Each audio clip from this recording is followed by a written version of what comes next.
2024 లేదా 25లో డిగ్రీ లేదా బీటెక్ చదివారా? సాఫ్ట్‌వేర్ జాబ్ కోసం ఎదురు చూస్తున్నారా? అయితే కోడ్ జ్ఞాన్ 100 డేస్ కోర్సులో చేరండి, జాబ్ సాధించండి.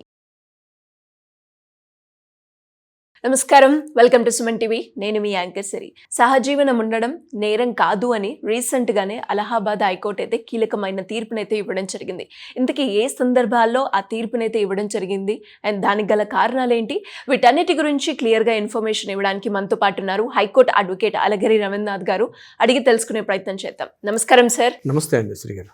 అలహాబాద్ హైకోర్టు అయితే సహజీవనం ఉండడం నేరం కాదు అని తీర్పునైతే ఇవ్వడం జరిగింది. అలా ఇవ్వడానికి గల కారణాలు ఏంటి, దానికి సంబంధించిన లేటెస్ట్ అప్డేట్స్ ఏంటి సార్? 12 మంది మహిళలు కలిసి అలహాబాద్ హైకోర్టులో వాళ్ళు ఒక పిటిషన్ ఫైల్ చేసుకున్నారు.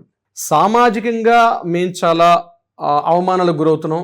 సామాజికంగా అంటే మేము ఉన్నటువంటి మా మతానికి మా కులానికి సంబంధించి కొన్ని అసమానతలకు మేము గురవుతున్నాం కాబట్టి మమ్మల్ని ప్రొటెక్షన్ చేయండి. బట్ ఈరోజు ఉన్నటువంటి మ్యారిటల్ స్టేటస్ అయితే ఏవైతే ఉన్నాయో మేము వాటిని యాక్సెప్టెన్స్ అయితే ఇవ్వట్లేదు. బట్ మమ్మల్ని భద్రత కల్పించండి, రక్షణ కల్పించండి అని చెప్పి వాళ్ళ కోర్టునికి ఒక 12 మంది మహిళలు 12 మంది జంటలు కలిసి కోర్టును అప్రోచ్ అవ్వడం జరిగింది. దీన్ని ఉదాహరిస్తూ ఇమీడియట్గా అలహాబాద్ హైకోర్టు జడ్జి గారు వివేక్ బిర్లా గారు ఇమీడియట్గా స్పందిస్తూ ఒక సంచలనాత్మకమైనటువంటి తీర్పు ఇవ్వడం కూడా జరిగింది. ఆయన ఏమని చెప్తారంటే, ఆర్టికల్ 21 ప్రకారం స్వేచ్ఛగా అంటే ఎటువంటి ఒడిదుడుకులు లేకుండా జీవించే హక్కు ప్రతి మానవుడికి ఉంది. వివాహం అన్నది, వివాహక బంధం అన్నది అది కస్టమ్స్. అవి అంటే వారికి ఉన్నటువంటి సంప్రదాయాలు, వారికి ఉన్నటువంటి ఆచారాలు, వారికి ఉన్నటువంటి అలవాట్లు, వాటికి ఉన్నటువంటి ఉంటాయి. మ్యారేజ్ అన్నీ కూడా యూనివర్సల్గా ఒకే రకంగా జరగాలని ఉండదు. ఎవరి సంప్రదాయాలు, ఎవరి మతాచారాలు, ఎవరికి ఉన్నటువంటి విభిన్నమైనటువంటి సంస్కృతుల ప్రకారం ఉంటుంది. సో కోర్టు ఎప్పుడు కూడా ఆయా మతాచారాలని, ఆయా సంఘటనల్ని గుర్తిస్తూ రెస్పెక్ట్ చేస్తూ కూడా మెయిన్ వీటన్నిటికన్నా అంటే ఒక వ్యక్తి ఈ ఆచారాలు, సంప్రదాయాలు వీటన్నిటికన్నా ముందు ఏంటంటే ఒక వ్యక్తిగా జీవించాలి.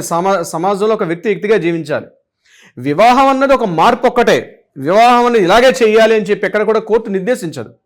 అంత మాత్రానికే వివాహం ఆయా మత సంబంధాలను బట్టి గుర్తించలేదని చెప్తూ వివాహాన్ని ఇక్కడ తప్పు పట్టడం కరెక్ట్ కాదు. సో ఇద్దరు వయోజనులు అంటే మేజర్స్ అయిన వాళ్ళిద్దరు కూడా ఖచ్చితంగా కలిసి ఉండడం, మేము స్వేచ్ఛగా కలిసి జీవిస్తాం సామాజికంగా అండంలో ఇటువంటి అది క్రిమినల్ చర్య కాదు, అదొక పెద్ద నేరం కాదు. సమాజంలో అదొక పెద్ద ఏదో నేరం, ఏదో క్రిమినల్ చర్య అయితే కాదు.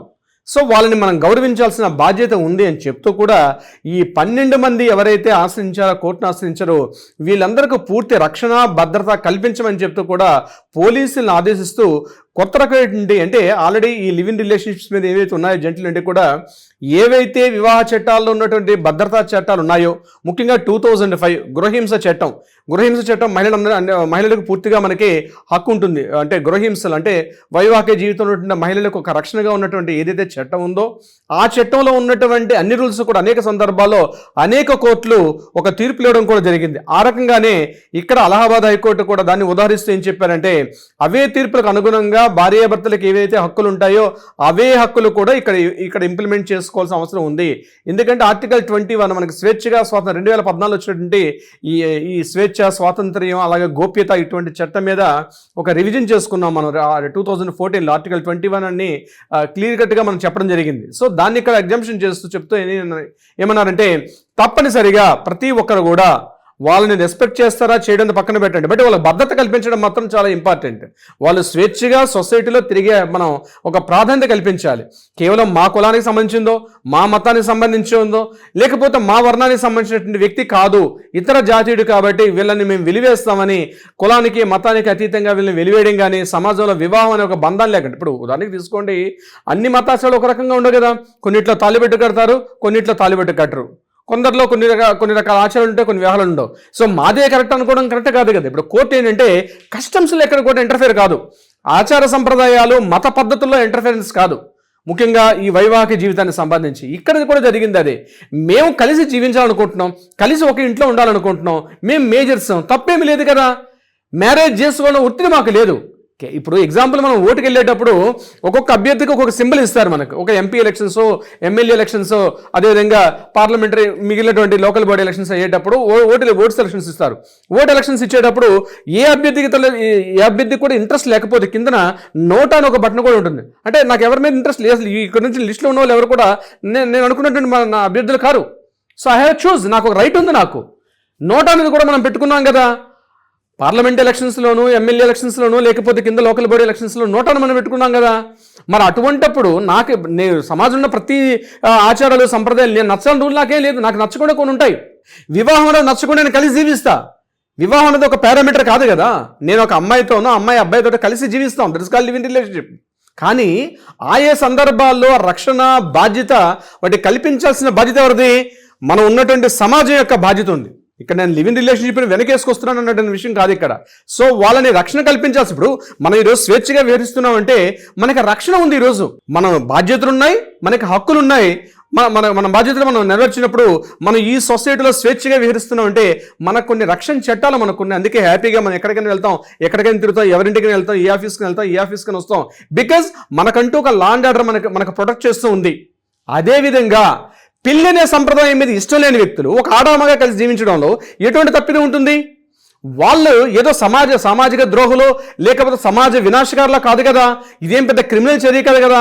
అటువంటి ఇష్టం లేకపోవడం నేరం కాదు కదా, ఇట్స్ ఎ క్రిమినల్ చర్య కాదు కదా. అది కోర్టు ఆ విషయం సంబంధించి ఈరోజు అలహాబాద్ హైకోర్టు ఆ రకంగా మాట్లాడే వాళ్ళు చేసింది క్రిమినల్ నేరం కాదు కాబట్టి ఎట్టి పరిస్థితుల్లో వాళ్ళని సమాజం నుంచి వెలివేయడం కానీ లేకపోతే సొసైటీలో సమాజంలో దూరంగా పెట్టడం కరెక్ట్ కాదు. వాళ్ళని కలుపుకొని తిరగాలి, అది వాళ్ళ ఇష్టం. అది వాళ్ళు కలిసి వివాహం అనేది ఇంట్రెస్ట్లో లేదు కాబట్టి బట్ రక్షణ బాధ్యత కల్పించాల్సిన బాధ్యత ఉందని చెప్తూ అలహాబాద్ హైకోర్టు మనకి బిర్లా గారు ఈ తీర్పు ఇవ్వడం జరిగింది. వీళ్ళందరికీ కూడా బట్ ఏదైతే 498 డొమెస్టిక్ వైలెన్స్ అందులో ఉన్నటువంటి రక్షణ చట్టాలన్నీ కూడా ఇక్కడ మహిళ కాబట్టి మహిళలకు అవన్నీ కూడా హక్కులు వర్తిస్తాయి. అయితే ఒక్కటే ఏంటంటే ప్రాపర్టీస్ విషయంలో ఆమెకి సంబంధించిన ఆస్తుల వివరాలకు సంబంధించి మాత్రం పెద్దగా అంటే భార్యకి ఉన్నటువంటి అంటే ఇప్పుడు భర్తకి ఇప్పుడు ఎగ్జాంపుల్ మనం చెప్పాలంటే భార్యాభర్తలు కలిసి ఉండే సందర్భంలో భర్త ఎంత కోటీసుడైనా, భర్త స్వార్జిత ఆస్తి అయినా, భర్త పూర్వీకుల ఆస్తి సంప్రదాయం అయినా పెళ్లి చేసుకున్నంత మాత్రాన భార్యకి ఆ ఆస్తిలో ఎటువంటి హక్కు కూడా రాదు. ఇప్పుడు భర్త జీవించి ఉన్నంతకాలం కూడా భర్త మరణాంతరం మాత్రమే హక్కులు వస్తాయి. అది ఇక్కడ కూడా ఇంప్లిమెంట్ అవుతుంది. లివ్ ఇన్ రిలేషన్షిప్లో కూడా పిల్లలకు మాత్రం పూర్తి హక్కులు సంక్రమిస్తాయి. భార్యకి మాత్రం భర్త బతికున్న సందర్భంలో మాత్రం అటువంటి హక్కులు కూడా అక్కడ ఉన్నట్టుగా ఇక్కడ కూడా ఇటువంటివి ఉండవు. ఇప్పుడు భర్త బతికున్నాడు, అతను ఒక 10 కోట్ల ఆస్తిపడు అనుకోండి, ఈ భార్య క్లెయిమ్ చేసుకొని నువ్వు సంపాదించుకున్న ఆస్తులు నాకు ఎందుకు ఇవ్వని చెప్పి అడిగే హక్కు భార్యకి లేదు. అదేవిధంగా ఇక్కడ కూడా అంతే. లివ్ ఇన్ రిలేషన్షిప్లో కూడా అతను అయితే భద్రత కల్పించాల్సిన బాధ్యత సామాజిక పరంగా ఉంటుంది కాబట్టి ఆ భద్రత పిల్లలు పుడితే పిల్లలకు కూడా రక్షణ చట్టాలు మాత్రం పూర్తిగా వైవాహిక జీవితం ఎలా ఉంటాయి ఇక్కడ కూడా అదే రకంగా ఉంటాయి. సిరి గారు గ్రేట్ సార్. ఇంకా ఎవరికైనా కూడా మీరు అన్నట్టుగానే ఫ్యామిలీ రిలేటెడ్గా కావచ్చు, లేదంటే డివోర్స్కి సంబంధించి ప్రాపర్టీ రిలేటెడ్గా సహజీవనంలో చాలా మంది కూడా ఎన్నో రకాల సమస్యలు అయితే ఫేస్ చేస్తూ ఉన్నారు. అలాంటి వాళ్ళు ఎవరైనా కూడా మిమ్మల్ని అప్రోచ్ అవ్వాలి అంటే ఏ విధంగా ఉంటుందంటారు? తప్పనిసరిగా శ్రీ గారు దీనికి సంబంధించి ఏదైనా డీటెయిల్ ఇన్ఫర్మేషన్ కావాలనుకుంటే కింద స్కూల్తో నెంబర్ని కాంటాక్ట్ చేయండి. తప్పనిసరిగా మన లీగల్ టీం మీకు అప్రోచ్ అవుతారు, క్లియర్ ఇన్ఫర్మేషన్ ఇచ్చే ప్రయత్నం చేస్తారు. అది కాకుండా కోర్టులో ఏదైనా వివాదాలు ఉంటే వాటికి పరిష్కారం తీసుకో కూడా ప్రయత్నం చేస్తారు. సిరి గారు thank you sir. Thank you so much. Thank you so much అండి.